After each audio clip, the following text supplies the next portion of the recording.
AJ Jakubec joins us from TSN Radio Ottawa. There's always a ton of things that we can chat about with AJ, and I'm going to start with the NHL. AJ, if you don't mind, Happy New Year, bro. With the Senators, the coaching change, I don't feel or see that anything's changed under Jacques Martin, but I haven't watched all the games. What has changed, if anything, since DJ Smith was fired? Yeah, Happy New Year to you, Roddy, as well, and to all your crew and all your viewers as well. So always great joining you.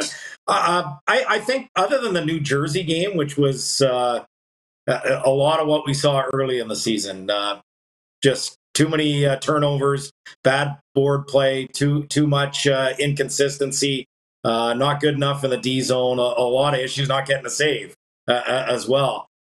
But I think other than that, we've seen some progress. We've seen this team look to do some different things in terms of what they're doing structurally, trying to support each other a little bit more, trying to be a little bit more aggressive. And I think, with a 3-3 record and a couple of games where, the Colorado game was a close one and special teams just wasn't good enough that game. I think they've shown a little bit better, but they have to fix their consistency problem. It's still a young team. They're fourth youngest in the NHL. Still, people want a bigger jump this year. They had 86 points last year, playoffs expected this year. It doesn't look like it's going to happen, but it does feel with Jacques Martin and Daniel Alfredsson, and I think he's having a big influence as well, that other than the New Jersey game, it looks like they are starting to play a little bit better.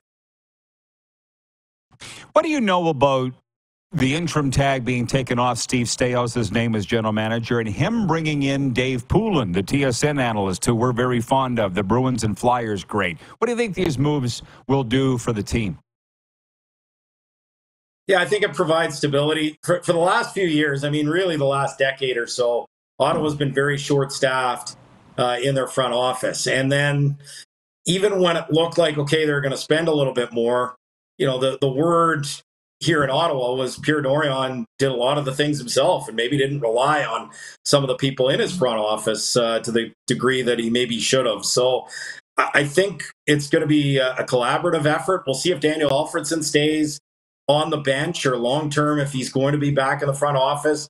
And so if you add Alfie to that group with Poulin, Staios and Ryan Bowness, who they think really highly of, I think you've got a pretty good group. And I think eventually, Steve Staios is probably going to revert back to just being director of hockey operations. Does that mean Dave Poulin takes over as the general manager? Does that mean they've got their general manager in waiting here and Ryan Bowness? I don't know, but I do feel like this is a very strong group, and the experience in particular that Poulin brings is going to be fantastic for the entire organization. Okay, completely swinging things in another direction, but I want to get your take on this. As a sportsman, as you are, and a champion of fair play, people have been saying that with the addition of betting, the advent of betting, and how large it is, that it's affected the way games are being officiated, specifically in the NFL with that Cowboys-Lions mess the other night. We saw Tim Peel get fired over spilling the beans that there are such a thing as makeup calls. Ooh. I just can't believe that that's a thing. I refuse to believe it unless I'm completely wrong and barking up the wrong tree. But I believe there is integrity at the officiating level. Your thoughts? Yeah, I would hope so as well. You never know what's going to happen. Tim Donaghy was a prime example of that. But I was listening last segment and watching last segment, and there's no doubt, just if anyone's going to know, it's Vegas. I think Vegas has a pretty vested interest in making sure that everything is above board. And so when there's some sort of impropriety, and we saw it here with Shane Pinto, and we still don't really know why Shane Pinto was suspended 41 games. Were they teaching him a lesson? It sounds like someone was using his app to make bets. So something there didn't really add up, but what did add up was the fact that Vegas was the one that basically alerted the National Hockey League that something not to their liking was happening with Shane Pinto, and eventually he got suspended. So I think they're pretty much on top of everything, because if the fix was in, the big losers would be Vegas, and I can't imagine that they're not on top of everything that they need to when it comes to this.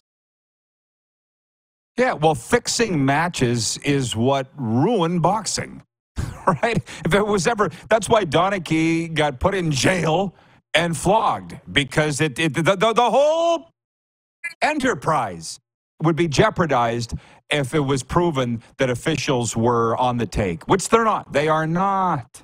Okay, thanks for that. Thanks for backing me up, by the way.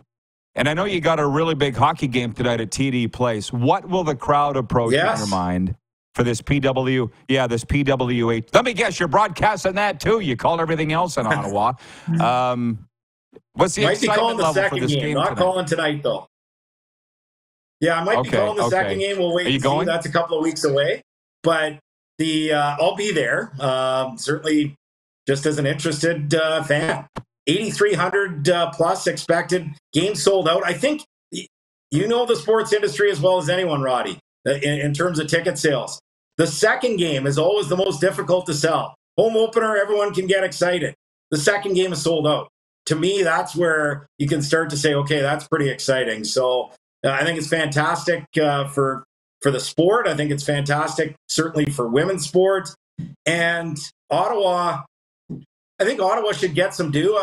A lot of times people look at Ottawa as just an average or below average sports market, and they look at how the big team is doing. And the Ottawa Senators, in the last 6 years, they haven't been very good, and crowds have been near the bottom of the NHL as well. But when you talk about supporting all levels of hockey, top to bottom, you'd be hard-pressed to find a better market than Ottawa. When I arrived in 2003, it wasn't uncommon for the Senators to be drawing 20,000 people, the Ottawa 67s to be drawing over 9,000, and the Gatineau Olympiques to be drawing over 4,000. It's all in the same market. Gatineau's still amongst the league leaders in attendance in the QMJHL and the 67s, always amongst the leaders in the entire CHL, and that's no different right now. Ottawa was the first city to do the entire World Juniors, and they sold the entire thing out.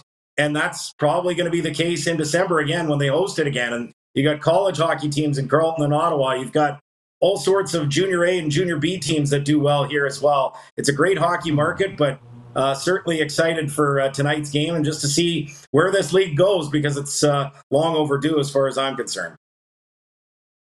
Aha, AJ, you got me fired up. Man, way to go. We'll enjoy it. And like I say, all the best in 2024. Next time you come back, we'll talk football. Oh, love it. Can't wait.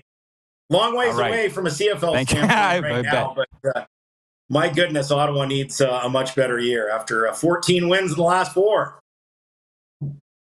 Yeah, well, I wanted to keep it positive today. Thank you, AJ. Happy New Year. Cheers, Roddy.